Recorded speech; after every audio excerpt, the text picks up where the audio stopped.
musuh ayah. Mereka boleh punya kekayaan yang berlimpah, tapi kau dan masa depanmu adalah hal yang tidak bisa mereka miliki begitu saja. Mereka boleh menyerang kalau mereka mau, tapi untuk lamaran itu kita tidak akan bisa menerimanya.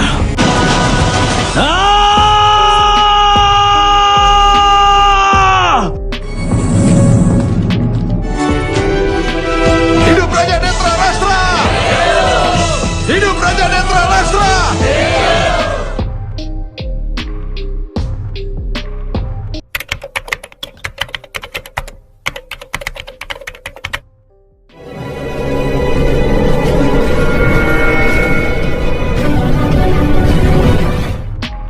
Supaya dengan kecantikanku ini, mata Pangeran Kurung hanya akan melihatku saja. Desta Rastra sendiri masih memikirkan kebahagiaan ini karena nanti ia akan segera bisa melihat dengan cara menggunakan istrinya sebagai mata darinya.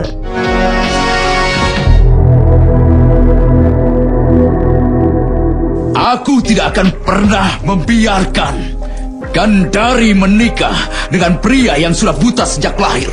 Tidak akan pernah. Mendengar kenyataan bahwa calon suaminya adalah orang yang buta sejak lahir, Gandari pun menangis lalu pergi. Gandari berhenti. Sang Kuni balik menyalahkan ayahnya dengan mengatakan jika ayahnya tidak punya perasaan, dan seorang ayah yang tidak punya perasaan adalah musuh. Setelah itu Sang Kuni pergi menyusul adiknya. Adik sayanganku telah tenggelam di dalam kegelapan, keteguhan dan tidak punya perasaan. Seorang ayah adalah keteguhan dan tidak punya perasaan, itu adalah musuh ayah.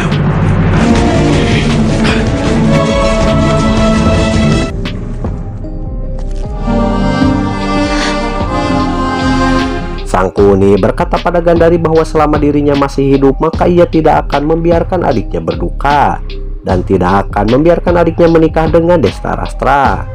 Kata-kata itu merupakan sumpahnya karena meskipun Hastinapura memiliki kekuatan dan kekayaan, namun mereka tak bisa memiliki Gandari begitu saja.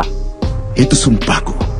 Mereka boleh punya kekuatan, mereka boleh punya kekayaan yang berlimpah, tapi kau dan masa depanmu adalah hal yang tidak bisa mereka miliki begitu saja. Aku tidak akan membiarkan kau menikah dengannya. Pernikahan itu tidak akan pernah terjadi. Kenapa ayah melakukan ini? Gandari menyesalkan sikap ayahnya yang tega tidak memberitahunya terkait calon suaminya. Sang Kuni mengatakan bahwa Desta Rastra belum jadi suaminya, namun Gandari mengatakan bahwa ia telah bermimpi terlalu jauh tentang masa depan bersama suaminya nanti, namun semuanya telah hancur. Aku sudah memimpikan masa depanku hancur begitu saja. Mimpi itu seperti botol yang penuh dengan kunang-kunang. Begitu hancur, semuanya hilang. Aku terluka.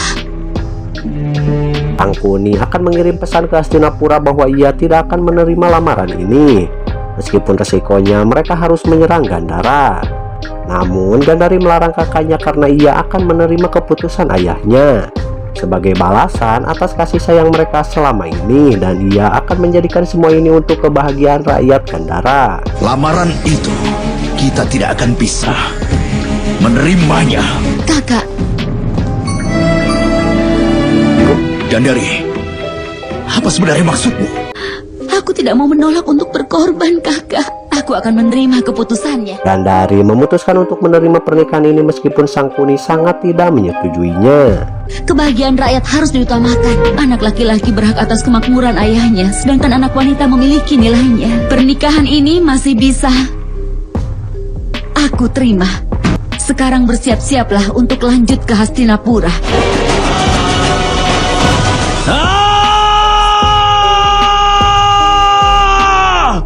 Di kamarnya, Gandari memadamkan semua lilin yang ada di sana sambil menangis.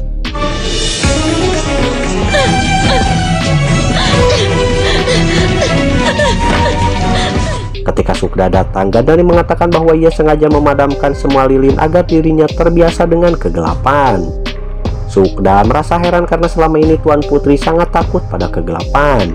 Satu-satunya alasan Gandari adalah agar ia bisa belajar dari kegelapan karena masa depannya nanti akan dipenuhi dengan kegelapan. Kau akan menikahi seorang pria buta dan bukan kegelapan. Sukda mengatakan bahwa yang akan dinikahi Tuan Putri adalah pangeran yang tidak bisa melihat, bukan kegelapan. Gandari menjawabnya bahwa untuk bisa memahami sang pangeran maka ia harus tahu tentang kegelapan dan merasakan ketakutan yang mungkin selama ini dirasakan pangeran, sehingga cara itu harus ia temukan mulai detik ini juga. Mulai saat itu ia akan mencoba berhenti takut dengan kegelapan dan akan berusaha berteman dengan kegelapan itu sendiri. Aku tidak punya jawaban untuk setiap pertanyaanmu, tapi aku harus temukan jawaban untuk semua pertanyaan ini. Aku harus berhenti bergantung pada cahaya dan berteman dengan kegelapan. Pergilah, Sukda. Pergilah, Sukda.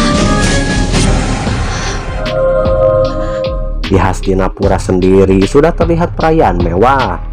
Di sana juga sudah nampak berdatangan tamu undangan yang akan ikut menyaksikan kedatangan calon istri Pangeran Destarastra alias Putri Gandari.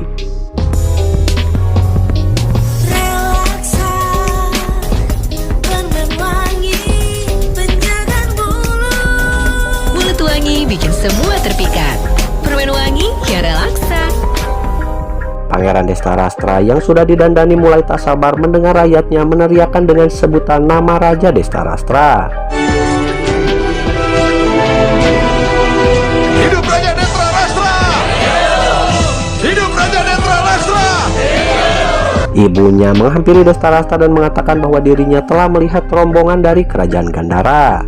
Dan dia juga telah melihat Putri Gandari yang ternyata benar-benar cantik.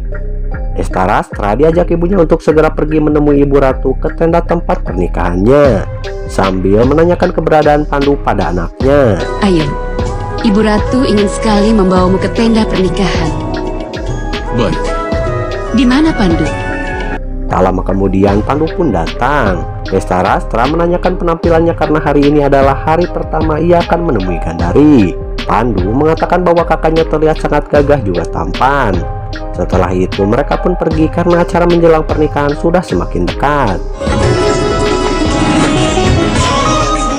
Di ruangan pesta terlihat Bisma memimpin para pangeran beserta rombongan untuk masuk. Ibu Ratu menyuruh prajurit untuk menyampaikan pesan pada Raja Gandhara untuk segera membawa rombongannya masuk ke tempat acara karena pernikahan akan segera dimulai. Prajurit itu mengatakan bahwa ia telah menerima pesan dari Gandhara jika mereka sedang merias Putri Gandari dan diperkirakan akan masuk sekitar 2,5 jam lagi.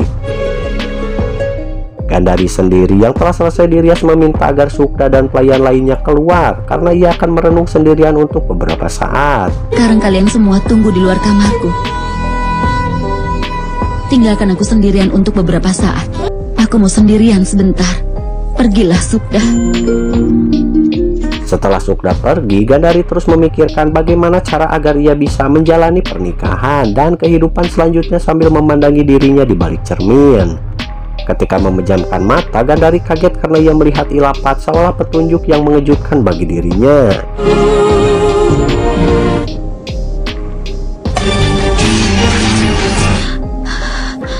Gandari membuka sebuah kotak, lalu ia mengambil seutas kain berwarna merah. Entah apa yang akan ia lakukan dengan kain tersebut, semoga saja tidak gantung diri.